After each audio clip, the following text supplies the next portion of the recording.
Hi, I'm Tiffany, and welcome to my kitchen. Today I'm making asparagus soup. Irresistible asparagus soup. The last time I made it, my husband immediately proceeded to go and buy more asparagus so I could make more of this. The first thing that I do is what is called mise en place, which is get everything in place. And it really helps when you're cooking to have the different ingredients that you'll be using all right in front of you and ready to go, so that if you're sauteing something and it's ready right that second, you can just reach over for the next ingredient and just get moving. Well, the star of the show is the asparagus. And I did go ahead and cut them up already, but one thing I did want to show you is something that I learned about how to reduce that tough end that we can find on our asparagus. And that is to break it. Wherever it can be easily broken is the place that you want to trim the stem off. I'm pretty aggressive because I really don't like that tough, bitter end of an asparagus. So as you can see, to break this lower part, it's pretty tough. It's not like when you're breaking it off where it wants to be broken. So let's put that in the trash. And then when I'm making the soup, after trimming them, I cut them into thirds.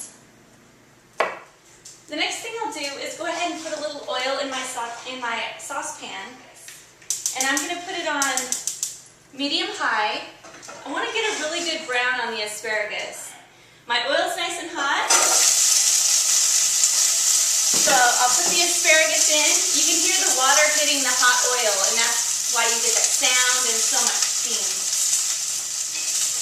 I'll give them a little toss. I turn it down to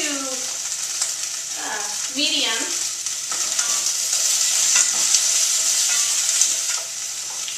And I'm going to cut my onions. It calls for 2 small onions, 2 small white onions, and I do have yellow onions. We have at our farmer's market, there's a farmer who sells the most beautiful onions, and whenever I'm low, I know that's where I'm getting my onions for the week.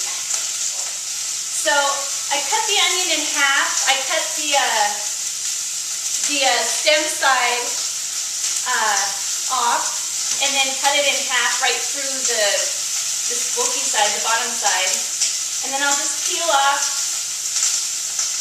the top layer. And this side will hold the onion together while I cut it. It makes it a lot more simple. Now we'll be blending the ingredients together, and so I don't need to chop this really fine or anything, but I do like nice little slices because I'll get more surface to brown by cutting it into the nicer slices than if I were to just say throw it in whole and then blend it. I don't want to do that because I want more brown. So I'll just slice these up.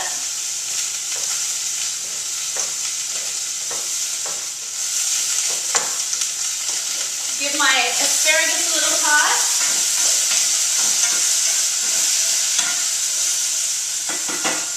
I always fudge with the temperature, so when you see me do that, just ignore it. Sometimes I feel like if it's burning too fast, I'll just turn it down a little bit, and then I feel like it's not getting enough of a sear, so I'll turn it back up. And so if you do that, it's fine. If you just leave it and are really patient at medium, you should still get a nice sear. Just keep checking it. And use your instincts. That's one thing I feel people don't do enough when they cook, is use their instincts. Usually, your instincts are right. Peel up my second onion. So whenever you can, go to the farmer's market. Whatever vegetables look beautiful, get it. And then find something that you can make using those gorgeous vegetables you're able to find that week. The best way to explore your kitchen is to be inspired by the ingredients. So I'm going to go ahead and throw my onions in. You could throw your onions in when you throw your asparagus in, or if you throw your onions in after, that's okay too. Now right now I'm getting that panic feeling. I can smell it burning again, but I have faith and I know that this is going to turn out awesome. Because that brown food is good food. Raw is really more healthy. But I always say, if it's a way to get us to eat our vegetables, better cooked than no vegetables at all. Anne Burrell, my favorite chef to learn from, when when she prepares garlic, and actually a lot of chefs do this, is they just smash them. So you put the handle of your knife over the counter, just smash them.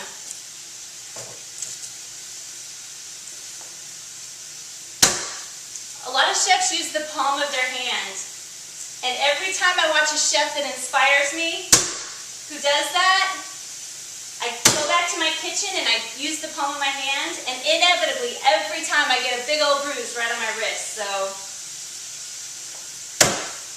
this is how I do it. So I'll just finish preparing this garlic, get all these little wrappers off of them. I'm just going to give these a coarse chop.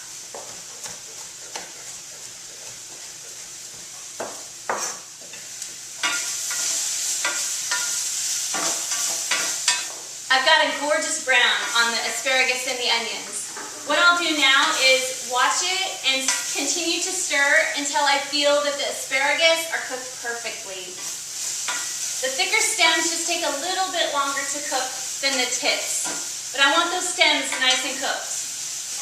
Plus that brown, as it continues to brown, it just brings in more and more flavor.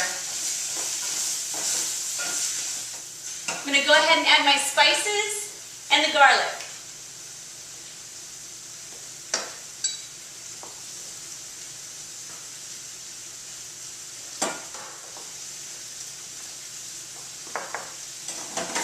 Stir that up, and that will continue to cook for another 3 minutes or so. As soon as the garlic lets go of its wonderful aromas and starts to get a little brown, I'll know that it's ready for the next step. I can see and smell all the spices just melding together and cooking and releasing wonderful, wonderful aromas. Hey Miranda, how does it smell in there? Okay, my daughter in the next room can smell garlic, so it's time to add the liquids. First I'll add the water to deglaze the pan a bit. Then I'll add the coconut milk. This is organic, unsweetened coconut milk. And I'm just going to heat this up just for a minute, just to get the really yummy brown off of the bottom of the pan, and also let it have a chance just to kind of heat up together just for a minute or so.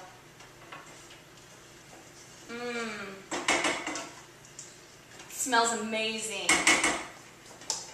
So now I'll turn the heat off, cover it so as to not lose as little of the steam as possible, and I'm going to go ahead and remove it from heat. Let it sit and cool until it's just cool enough to be put into the blender. I've let the soup cool for about 30 minutes, just sitting in the pan on the stove, covered, and probably anywhere between 15 minutes and 30 minutes would be just fine. So I'm going to go ahead and put it into the blender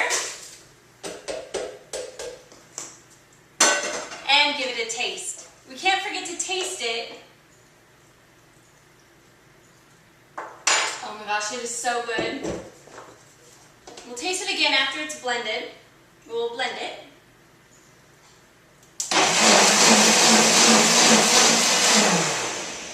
We want the soup nice and creamy, so just let it blend for as long as it needs to in order to achieve that.